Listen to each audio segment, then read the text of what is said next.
So the exposure of students to world cinema, how that happened here, and Jim's role in that.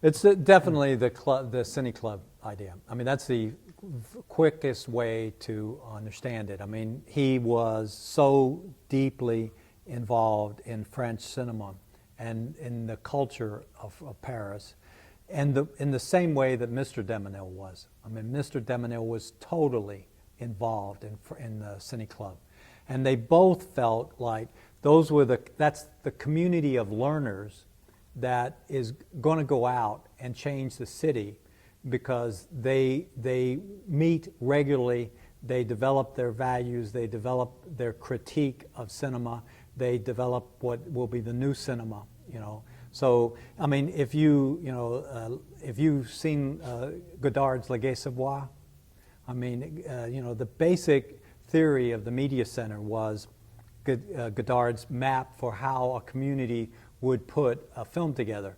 You would start big, you would start with about 500 people, a community of people who were very enthusiastic about cinema. And they would just scream at each other for a period of time until they would select a crew of about 2 that would be sent out to shoot this material and then bring it back to the audience. So there's no separation of consumption and production. The audience is making the film, and controlling the film. And the filmmakers are just the mechanics going out and showing the rushes. And then the third phase is you hire a editing group that is told we're not interested in your point of view, bring us 3 options back to the 500.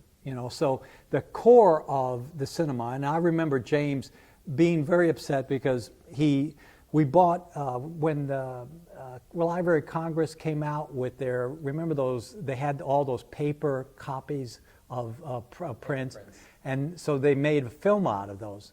So it was like 40 hours. We showed all 40 hours, and Lane Whitehead and I were the only 2 people that saw all 40 hours. And there was the last showing of that, there were maybe Lane Whitehead, myself, and 2 other people.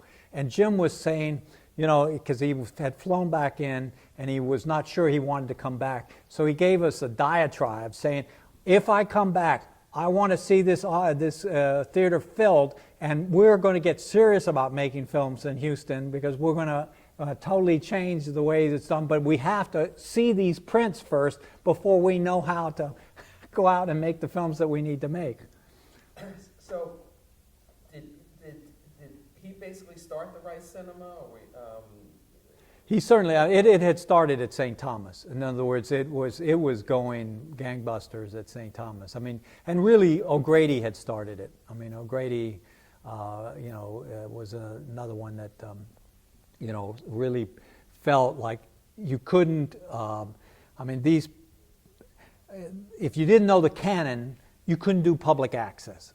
That's what I think people don't understand. Yes, he wanted public access, but only after you knew every damn thing that could be known about cinema. So what was his presence like at these screenings? Did he introduce programs, Oh, yeah. interview filmmakers? Oh, yeah. Say something about that?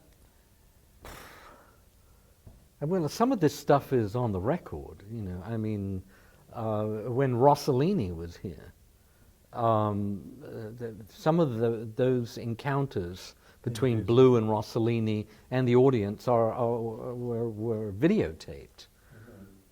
He was terrific at interviewing, he loved it. I mean, he loved bringing people in and sharing it with the audience. And he has a lot of interviews that he never turned into a book, which he intended to do with great filmmakers. So but particularly talking about working with non-actors. Non-actors, he really that was a big theme that Right. he was interested in. But this idea of the creativity involved in the showing and therefore the talking, not just the showing of films, but the talking about it, therefore the Cinematheque idea. I remember Colin Young telling me that who he would visit here kind of quite regularly at one time, that whenever he came, he was going to have to be part of that in a public way at some point. And he said that there was a trick that Blue would play on him, that he would, as they were walking down to the front in the auditorium, like steps away from making the presentation, only then would Blue tell Colin Young what the topic was. I mean, so they were really, this whole idea, you know, they were not interested in purveying canned meat. You know, they were really looking for, Very much so. for life, Right. and maybe truth. Oh, I tell you, it was magical. There was no ever time in my life where you were in what's that place, famous place of Virginia Woolf, of Bloomsbury Set. I mean, it was intoxicating, the intellectual kind of discussion about cinema. It was, you couldn't get enough of it. So you mean between Blue and the audience and the visiting filmmakers? Yeah, absolutely, yeah. I mean, Remember some of the people who came through? Yvonne Passer, Jean-Luc Godard, Milos Forman, all of the young filmmakers that he knew in Hollywood and from the UCLA. What's the guy that did New World? Terry Malick. I mean, Did Terry Malick come in? oh yeah. I mean, but he also brought the avant-garde. He brought Bruce Bailey. You know, Stan Van Der Beek. Stan Van Der Beek. I mean, he had as much respect for the experimental. I mean, the thing that is totally surprising about him and his time here was so radically experimental. I mean, I think most people could not figure out why he did this. I mean, what did he have in most mind? people would think that he would be really a conventional narrative filmmaker, and that he could have been. But again, this building really, so in so many ways, was like a character that he was kind of wrapped his arms around, that he cloaked himself in. He loved to take on roles and it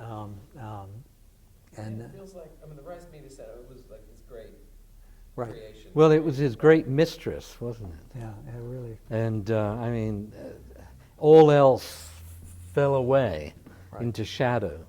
I mean, you could see it in this building when there's still evidence of it, little notes pinned to the wall in the projection room with precise instructions about how to handle the fading up and down of lights so that the audience will never be kept in the dark too long and so on. But I mean, personal, those days, typewritten notes that...